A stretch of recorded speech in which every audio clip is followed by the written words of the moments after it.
OFWs are like the modern-day Filipino heroes. They contribute more than 30 billion US dollars to the economy every year. Yun lang yun, yung video na yun na nakita nyo na gagawan ko ng reaction ngayon tungkol ho ito dito sa may mga contribution sa mga OFW sa Pilipinas. Gaya ko na ako'y isang OFW, so proud ako na ang laki pala ng contribution namin sa Pilipinas annual. So, ito yung reaction ko dito. Kaya yung iba dyan magsumbat sa akin, ano nagawa mo? Bakit ka ang lakas-lakas mo magkomentaryo o kaya matulig sa ang gobyerno? Ito yon ang sasabihin ko sa inyo, na wala kayong maiambag dyan sa Pilipinas, na kayo lang yung palamunin dyan namin mga OFW, na mas masahol pa kayo sa mga animal kayo. Galit ako sa mga ganitong klaseng nagko-comment na wala namang mga trabaho, wala namang naiambag na mga tax sa Pilipinas. Kaming mga OFW,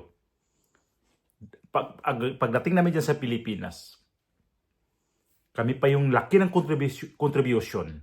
Tapos pagdating naman sa Pilipinas, sasagupa sa amin yan pagdating ang mahal-mahal ng bilihin dyan. Dahil ang gobyerno walang pakialam na ibaba yung presyo. Lalo na sa aming mga OFW na kulang ang benepisyo na natatanggap namin dito. Pero okay lang.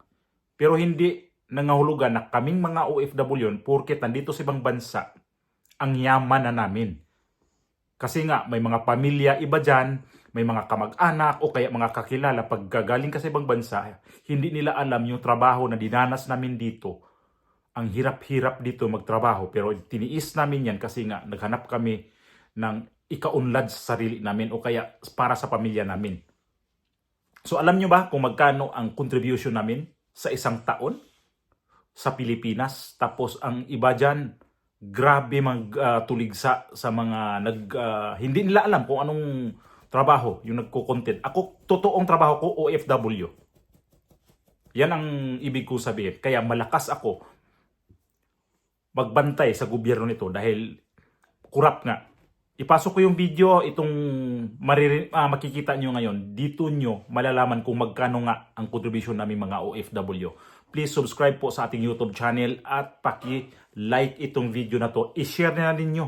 I-share nyo para makita sa ibang mga kamag-anak nyo na mga OFW na magkano talaga ang aming naibigay na kapirahan dyan sa kabanang bayan sa Pilipinas. Mamaya babalik ako at waswasan natin tong gobyerno natin ngayon. Pasok ko muna yung video. So every time I see, recently my wife had a birthday, nandun yung friend niya na husband was an OFW, which in one of our campings when their kids were small, I made mention how important an OFW is.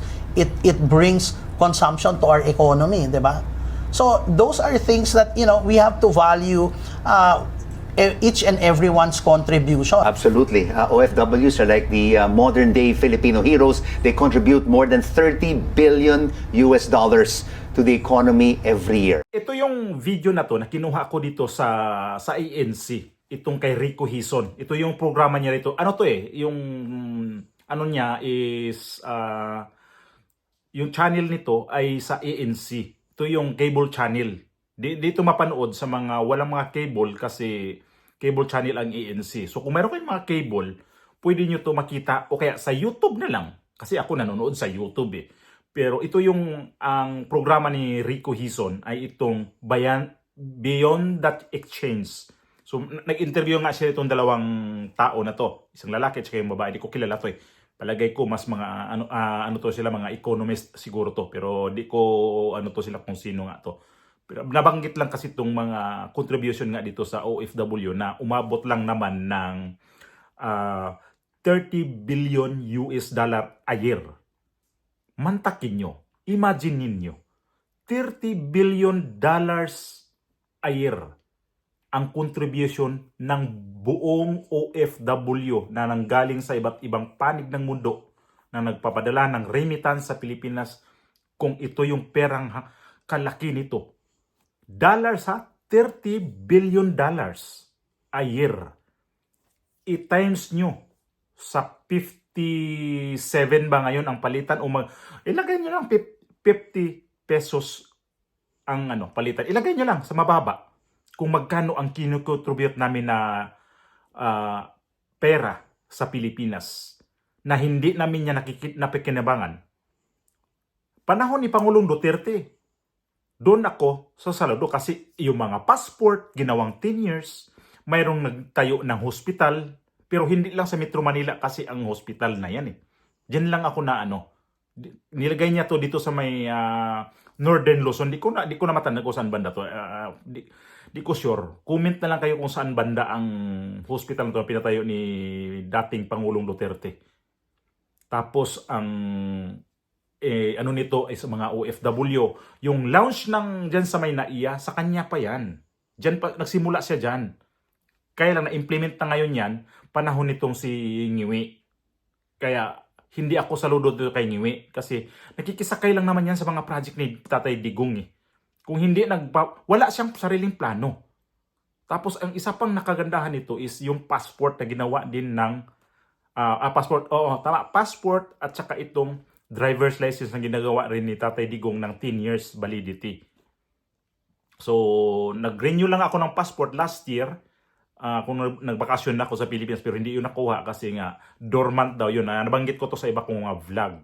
Pero okay lang din yun. Okay lang din yun na hindi ko nakuha yung 10 years ang validity niya. Kasi dormant nga. Mahirap na makipagtalo sa mga opisina ng gobyerno ngayon na gusto nilang masunod sila talaga.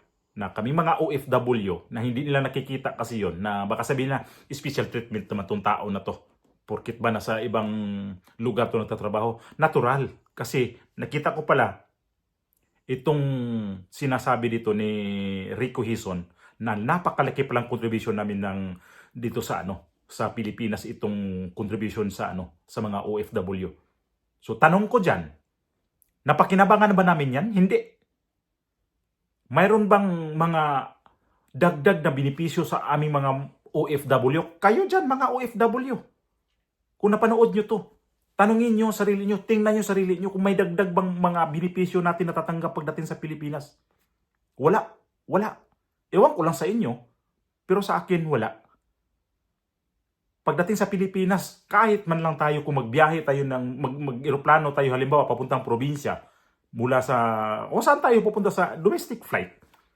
Kaya di naman lang tayo magbayad ng ng mga tax sa ating ticket ng eroplano pag OFW tayo. Yun lang, malaking bagay na yun. Yung mga tax na ganyan na sasakay ka ng eroplano.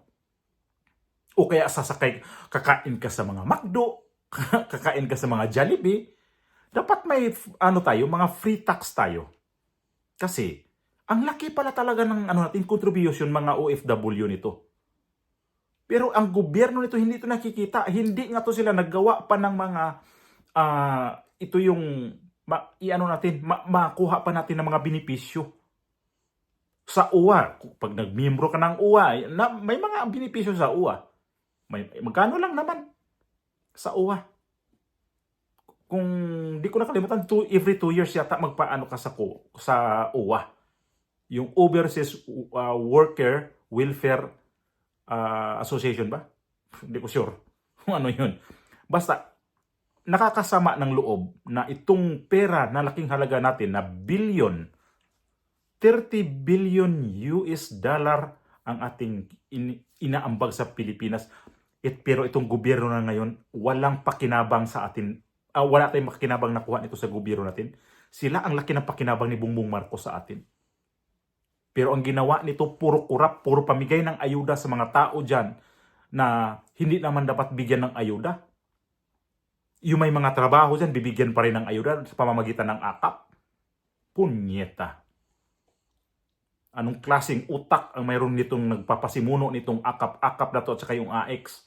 Tapos ito yung pinangalandakan, pinagyabang ng mga kongresman, mga walang hiyang kongresman na yan, na ang mga kapos ang kita, bibigyan pa ng ayuda. Kami dito, akala nyo ba, sobra-sobra ang kita namin dito sa mga, dito sa ibang bansa. Tiis-tiis din kami dito, no? Araw-araw kami nagtitiis dito. Lahat tinitiis namin dito.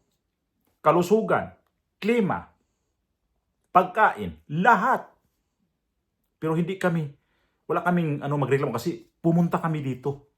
Naklubag, ano sa aming sarili. Kasi gusto nga namin giginawa naman konti ang buhay namin. Balak ka nang bibili ng bahay. Pag sa Pilipinas ka lang naman, magtatrabaho, agwanta tayo sa minimum wage. Tapos may akap pa na wala namang silbi din yan. Kaya sabihin ko sa gobyerno ng Pilipinas, mga walang hiya mula sa presidente na yan hanggang sa mga congressman na kayo ang sa Bisaya pa, kayo ang nabulahan sa mga contribution naming mga OFW. Kasi kakainis kasi nakikita ko pala itong ganito. Sabi ko, ganito pala kalaki. Sana naman gagawa kayo ng batas, gagawa kayo ng mapakinabangan din namin ng mga OFW o yung mga dating nag-OFW. Palagi ko sa hospital na lang. Na pag OFW mo hospital, libre ang pa-hospital. Depende sa sakit kung ano man. Yung taasan ba ang standard namin sa aming mga OFW? Pero wala yan. Ang inatupag nga nito, puro pang kukurap. Saan napunta yung mga contribution namin na $1 million a year? Billion dollars a year. Saan kaya yun napunta? Nagtatanong lang ho, gobyerno ng Pilipinas.